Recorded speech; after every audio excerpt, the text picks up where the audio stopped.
Monsieur le Président du Haut Conseil des Maliens de l'extérieur, Mesdames et Messieurs les membres du Bureau des Maliens de l'extérieur, Mesdames et Messieurs, de fierté que je vous accueille aujourd'hui à votre demande.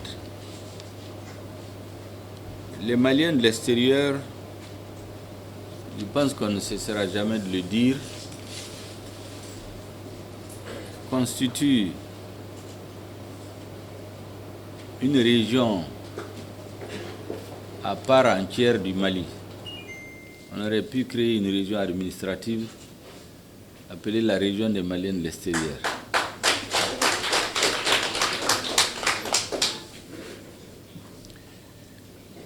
Ça, c'est pour parler du nombre. Mais pour parler aussi de votre poids, de votre rôle dans notre économie. On ne cessera jamais de le dire, les Maliens de l'extérieur, de par leur poids dans notre économie, en tout cas d'après ce que nous disent les spécialistes en la matière, ils pèsent plus que toute l'aide au développement de tous les pays réunis. Ça, c'est sur le plan économique. Les Maliens de l'extérieur sont aussi les ambassadeurs permanents du Mali. Ils portent l'image du Mali, ils véhiculent la culture du Mali, ils véhiculent le mode de vie du Mali dans le monde. Et il est heureux de constater que dans tous les pays où les Maliens de l'extérieur résident, un nombre important ou non,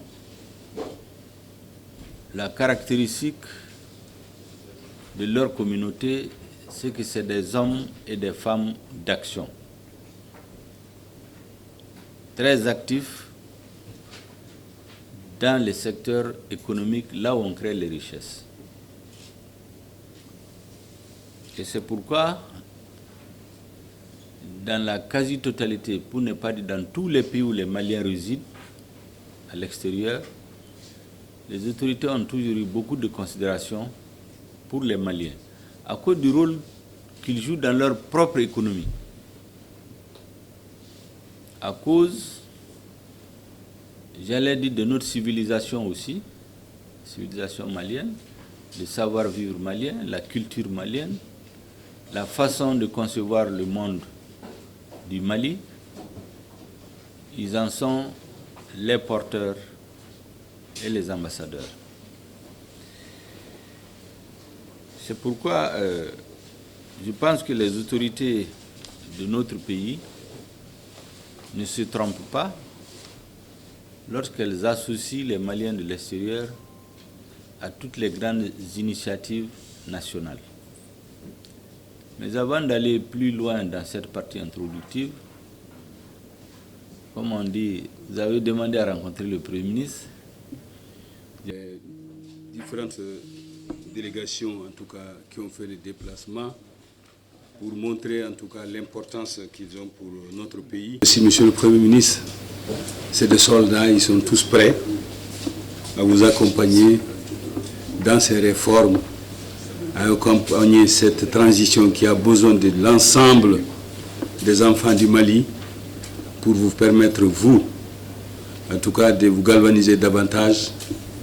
Et honnêtement, par là, Monsieur le Premier ministre, il vous voit à travers la télévision malienne, nous qui sommes là avec vous, il n'y a même pas peut-être 2 semaines on était là, ils vous disent merci pour la clarté de votre, comment dirais-je, façon de gouverner, c'est-à-dire parler à chaque fois de grandes décisions à l'ensemble de la société civile, partis politiques, à tous les Maliens, et à chaque fois que vous prenez une initiative, vous le partagez avec l'ensemble des forces vives de la nation, et vous n'avez pas failli une seule fois.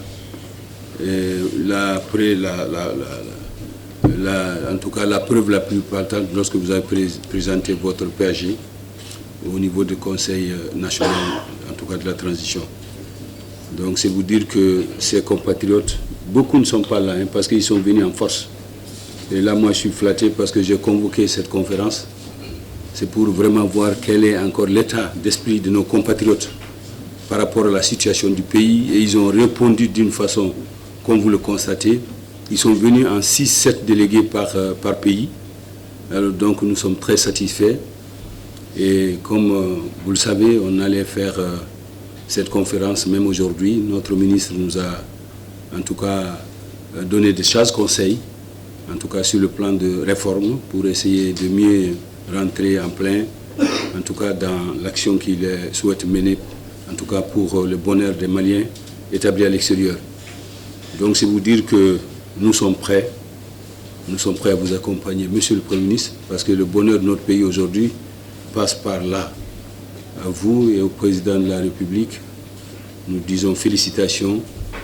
Nous vous disons aussi que vous pouvez vous rassurer que ces Maliens que vous voyez, il y a toute la crème, il y a des opérateurs économiques, il y a des techniciens, il y a même des scientifiques, il y a des grands intellectuels, et tous sont venus pour apporter leur contribution. Donc l'espoir est permis, Monsieur le Premier ministre, sous votre haute, en tout cas, impulsion. Nous savons que notre pays, nous avons le droit de croire à un avenir radieux, un avenir meilleur, dans un proche avenir aussi.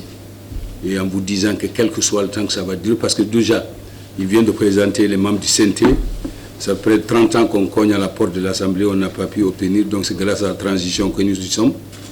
Et entre autres aussi, ces différentes lois dérogatoires pour régler définitivement le problème des papiers, des cartes NINA, en tout cas des documents administratifs pour nous permettre d'être en règle vis-à-vis des pays amis dans lesquels nous sommes établis. Donc là encore, nous disons bravo à la transition.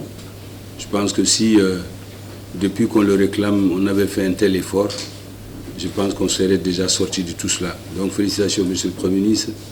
Nous disons merci aussi à notre ministre de tutelle, qui est vraiment en train de nous aider, comme il aime le dire souvent. Alors faisons les réformes ensemble pour le bonheur en tout cas de nos compatriotes établis à l'extérieur. Donc un accent très particulier n'a pas cessé. Et en tout cas, nous sommes là. Et nous vous disons merci aussi pour cet emploi du temps que vous avez en tout cas arrangé pour nous recevoir ce matin. Donc voilà ce que je pouvais vous dire, Monsieur le Premier ministre.